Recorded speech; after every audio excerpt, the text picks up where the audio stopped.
नमस्कार, Pinker Mehra Dogra journalist में। इस समय हम प्रेस क्लब में मौजूद है। यहाँ पर रेड क्रॉस सोसाइटी के इलेक्टेड मेंबरों द्वारा एक पत्रकार वार्ता की गई है।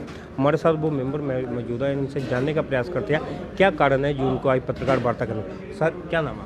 मेरा नाम दिनेश गुप्ता है। दिनेश जी, सबसे पहले आपका स्वागत है। क्या कारण है जो आज आप सबको पत्रकार वार्ता करें? देखो जी, जिनके पास पावर है वो पावर छोड़ना नहीं चाहते, लेकिन जब रूल्स पार्लियामेंट ने पास कर दिए तो पार्लियामेंट से ऊपर तो कोई भी नहीं है। इसमें कोई भी अमेंडमेंट है तो अगेन पार्लियामेंट के पास जाना पड़ेगा। ये रूल जो हमारे सामने आए 2017 में पार्लियामेंट ने पास किए, हमारी स्टेट में 27 मई 2022 को अडॉप्ट हुए।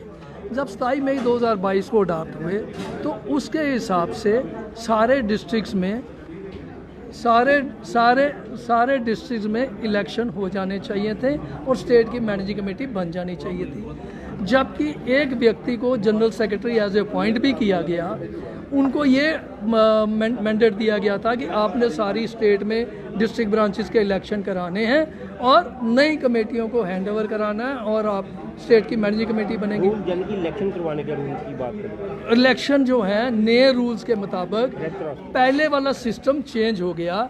नए पार्लियामेंट रूल्स में ये जो रेड क्रॉस की पावर्स हैं, जो फंक्शंस हैं, ये जो हैं ये सिविल सोसाइटी को ट्रांसफ़र हो गई।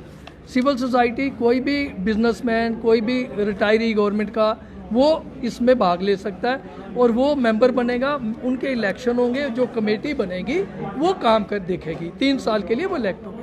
हमारे जम्मू डिस्ट्रिक्ट के इलेक्शन हुए, डीसी जम्मू ने कराए। 20 जुलाई 2023 से ये कमेटी बनी, ये 10 लोग इलेक्ट हुए, सर्टिफिकेट है डीसी का। इसके हिसाब से 21-22 जुलाई 2023 को हमें हैंड ओवर कर दिया जाना चाहिए था चार्ज, लेकिन आज दिन तक हमें यह चार्ज दिया नहीं गया। क्यों? कि जनरल सेक्रेटरी ने चिट्ठी लिखी है 29 अगस्त को डीसी जम्मू के जब तक मैं कंफर्म ना करूं तब तक आप जो है ये आप ही ये पावर एक्सरसाइज करते जाएं। ही जनरल सेक्रेटरी के पास कोई इख्तियार नहीं है कि वो खुद कहे कि आप इलेक्शन कराओ। जब इलेक्शन हो जाए तो डीसी के इलेक्शन किए हुए को वो कहे नहीं मैं ना मानूं या मैं कंफर्म करूंगा। आप खुद, उनका ऑर्डर जो है टेम्पररी है, उनकी अपॉइंटमेंट करनी थी स्टेट मैनेजिंग कमेटी ने। स्टेट मैनेजिंग कमेटी से बात नहीं हुई, गवर्नर साहब ने एज प्रेसिडेंट उनको अपॉइंट कर दिया, लेकिन कंडीशनल अपॉइंटमेंट है। जब मैनेजिंग कमेटी किसी और को अपॉइंटमेंट कर दी तो इनको जाना पड़ेगा और इनको कोई अख्तियार नहीं है किसी तरह का सिवाय इलेक्शन कराने। ये बहाने बना के, ये इसलिए कि अगर डिस्ट्रिक्टों में इलेक्शन हो जाएंगे, कमेटियां बन जाएंगी, फिर उनके डेलीगेट जो हैं वो जाएंगे, उनके नाम जाएंगे तो स्टेट की मैनेजिंग कमेटी उनमें से इलेक्ट हो जाएगी। जब स्टेट की मैनेजिंग कमेटी इलेक्ट हो जाएगी तो वो ज़रूरी नहीं है इनको रखे, वो नया बंदा जनरल सेक्रेटरी अपॉइंट करेगी और उसकी टर्म्स एंड कंडीशन वो अपॉइंट करेंगे और जो चेयरमैन बनेगा, जो वाइस चेयरमैन बनेगा, उनके अंडर इनको काम करना पड़ेगा। ये जो रेड क्रॉस सोसाइटी है जम्मू की, इसका रेवेन्यू जनरेट करने के क्या क्या 3 सोर्सेज से मेनली इसका पैसा आता है। एक तो है लाइव मेंबर वगैरह बनते हैं, live member, pattern, vice pattern बनते हैं, उससे मेंबरशिप फी आती है, वो बहुत कम है, ना के बराबर है।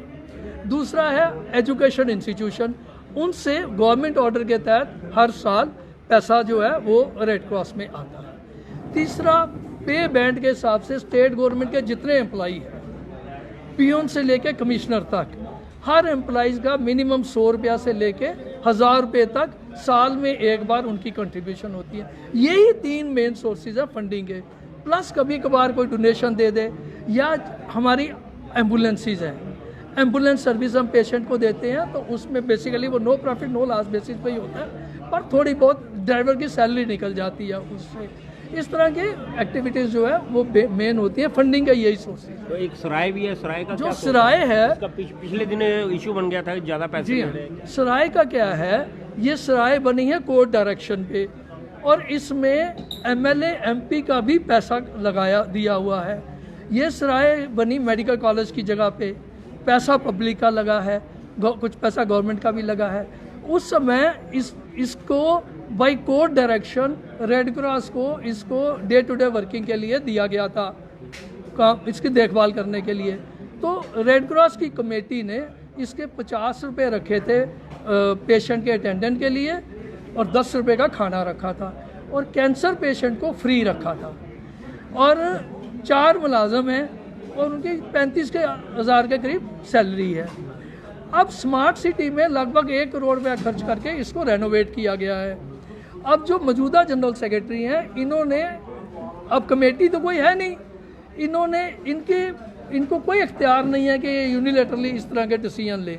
इन्होंने खुद ही आर्डर निकाल दिया कि भाई जो जनरल पेशेंट के अटेंडेंट हैं उनसे 200 रुपया पर बेड लिया जाएगा, कैंसर पेशेंट से 100 रुपया लिया जाएगा, और जनरल पेशेंट अगर एक बेड पे 2 लोग रह रहे हैं तो दोनों से पैसे लिए जाएंगे, और खाने के 10 की बजाय 20 रुपये लिए। हालांकि कैंसर पेशेंट से पैसा नहीं लेना चाहिए भाई, कहते हैं जी सैलरी और बिजली और ये सारे खर्चे निकालने की, सैलरी देने की, सैलरी तो पहले भी दे रहे थे।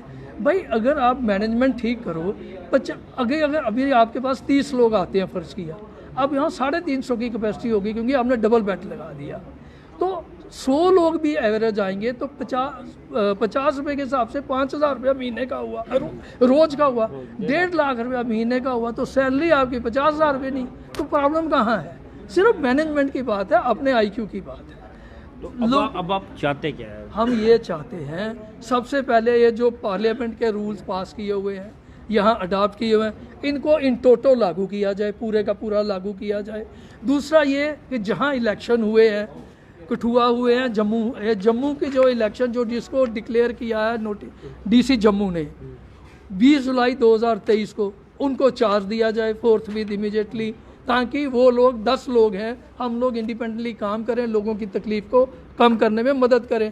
आज की डेट में ये हो रहा है कि किसी को ब्लड चाहिए तो रेड क्रॉस के पास अप्रोच करता है तो कोई जवाब नहीं मिलता, किसी को एम्बुलेंस चाहिए, 8 की 8 एम्बुलेंसेस खड़ी है, सब कुछ होने के बावजूद सर्विस नहीं मिलती है। और 1 करोड़ 9 लाख रुपए की ब्लड बैंक की मशीनरी आई है, नेशनल हेडक्वार्टर ने दी है, वो 1.25 साल से श्रीनगर में बंद पड़ी है। 1 करोड़ 9 लाख रुपए की मशीनरी है। 10 लेटर हेडक्वार्टर ने इनको लिखे हैं, भाई उसको इंस्टॉल कराओ, ताकि हमने वेंडर का 10 पैसा जो रोका हुआ है, इंस्टॉलेशन होगी, सर्टिफिकेशन मिलेगी तो हम वेंडर का पैसा देंगे। कोई बादर नहीं करता है, तो वो मशीन वहीं खड़ी है। ये जो जनरल सेक्रेटरी है 1 जून से इन्होंने टेक ओवर किया, आज दिन तक श्रीनगर गए नहीं, तो भाई आप सेक्रेटरी स्टेट के हो, अगर आपने जम्मू ही बैठ के चलाना है तो रीजनल ब्रांच जो काम कर रही थी वो क्या गुनाह कर रही थी? वो तो अच्छा काम कर रही थी, उसको बंद करवा दिया और वो वहाँ गए नहीं। अब वहाँ का स्टाफ, उनके पास काम नहीं है, वहाँ का स्टाफ, यहाँ का स्टाफ जो रीजनल ब्रांच का सरप्लस हो गया, जब बंद हो गई ये भी सरप्लस हो गया। प्लान ऑफ एक्शन कोई है नहीं, इनकम का सोर्स कोई बनेगा नहीं, लोगों में क्रेडिबिलिटी 0 हो गई है। जो लोग पहले लाइव मेंबर बनते थे, लोग एक्टिविटी करते थे, कोई प्रोग्राम में पार्टिसिपेट करते थे, उनका इंटरेस्ट ख़त्म हो गया है। आज आप वृद्धाश्रम ले लो, छन्नी रामा SS होम ले लो, जितने होम्स हैं वो कई गुना बेहतर, वो उनको डोनेशंस आती हैं, उनकी क्रेडिबिलिटी कई गुना बेहतर हो गई है। क्यों? वो मार्केट में है, लोगों के साथ मेल जोल है। यहाँ लिफ्ट लगनी थी, उसको लेके कुछ नहीं है, दुकानों के डिस्प्यूट हैं, उनको रिजॉल्व करने के कोई लिए कुछ नहीं है। और यहाँ पे हमने अगरबत्ती बनाने के लिए 2 मशीनें प्लांट लगाए थे 2 जगह, वो बंद पड़े हैं। जो कोई भी एक्टिविटी हो सकती थी वो सब कोलैप्स्ड है। सिर्फ एक गलत आदमी को सरपरस्ती मिली है, वो मालिक बन बैठे हैं। रेड क्रॉस किसी की प्रॉपर्टी नहीं है।